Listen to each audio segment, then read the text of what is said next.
नमस्कार किसान भाइयों और बहनों।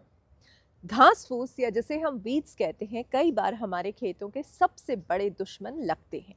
लेकिन क्या आप जानते हैं कि घास फूस सिर्फ अनचाहे पौधे नहीं है, ये आपकी मिट्टी की सेहत और खेती के तरीके के बारे में बहुत कुछ बताते हैं। आज हम इसे एक वैज्ञानिक दृष्टिकोण से समझेंगे और घास फूस का स्थायी समाधान तलाशेंगे। तो वीडियो आपको अंत तक देखना है। कोई सवाल मन में आ रहा हो तो कमेंट में लिख दीजिए। घास फूस मुख्य रूप से तब पनपती है जब मिट्टी में असंतुलन होता है, जब मिट्टी में बैक्टीरिया अधिक और फंगल तत्व कम होते हैं। पोषक तत्वों की जब मिट्टी में कमी हो जाती है, जैसे नाइट्रोजन, पोटैश और अन्य पोषक तत्व, इनकी कमी से घास फूस के लिए उपयुक्त अनुकूल परिस्थितियां बन जाती हैं। मिट्टी जब सख्त हो जाती है, इसमें ऑक्सीजन की कमी हो और ये जुताई या रसायनों के कारण सख्त हो जाती है, तब घास फूस के लिए अनुकूल स्थितियां बनती है। मिट्टी में जैव विविधता की जब कमी हो जाती है, जो लाभकारी सूक्ष्म जीव हैं ये कम हो जाते हैं, तो घास फूस को बढ़ावा देती है ऐसी मिट्टी। घास फूस एक संकेतक है कि आपकी मिट्टी में पोषण या जैविक संतुलन की कमी है। ये पौधे ऐसी मिट्टी में उगते हैं जहां मुख्य फसलों को उगने में कठिनाई होती है। घास फूस मिट्टी की संरचना को सुधारने में प्रकृति के शुरुआती प्रयास है। ये पौधे मिट्टी को ढकते हैं, कटाव को रोकते हैं और जैविक पदार्थ जोड़ते हैं। लेकिन अगर इन्हें नियंत्रित नहीं किया गया तो ये मुख्य फसलों के लिए संसाधनों जैसे कि पानी, पोषण और धूप के लिए शुरुआती समय में प्रतिस्पर्धा करते हैं और उनको उगने नहीं देते। बाकी इनका खाना बहुत अलग है। घास फूस को नियंत्रित करने के लिए वैज्ञानिक और स्थायी उपाय अपनाना बहुत ज़रूरी है। तो पहला कदम है कि मिट्टी का परीक्षण करवाएं।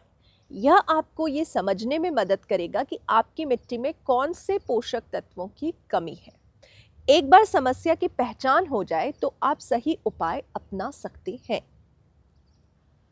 घास फूस को रोकने के लिए जैविक खाद और कंपोस्ट का उपयोग करें। ये मिट्टी में पोषण जोड़ते हैं और लाभकारी सूक्ष्म जीवों को बढ़ावा देते हैं। इससे मिट्टी में जैविक संतुलन बनता है, जो घास फूस के बढ़ने की संभावना को कम करता है। आप कवर क्रॉप्स लगाइए जैसे मूंग, राई, क्लोवर। ये घास फूस को दबाने का सबसे प्रभावशाली तरीका है।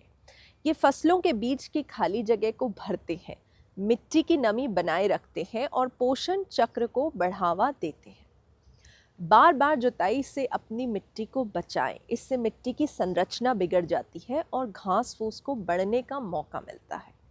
नो टिल या कम जुताई तकनीक का उपयोग करें ताकि मिट्टी का संतुलन बना रहे। बेड बना दें और उस पे ही फसलें उगाएं, उन बेड्स को डिस्टर्ब ना करें।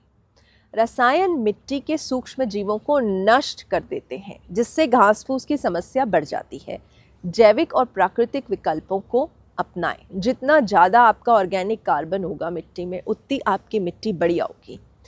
घास फूस को पूरी तरह से दुश्मन मानने के बजाय इसे खाद के रूप में इस्तेमाल करें। काटी गई घास फूस जैविक पदार्थ में बदलकर मिट्टी के लिए पोषण का काम करती है। आप देखेंगे ऑर्गेनिक फार्म्स में।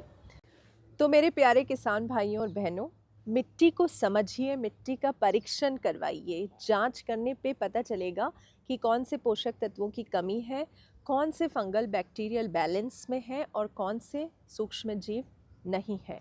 जांच कराइए और मिट्टी को समझें। आपका वीड मैनेजमेंट चुटकियों में होगा। अगर कोई सवाल है तो कमेंट में ज़रूर लिखिए और चैनल को सब्सक्राइब करना, वीडियो को लाइक करना बिल्कुल मत भूलिए।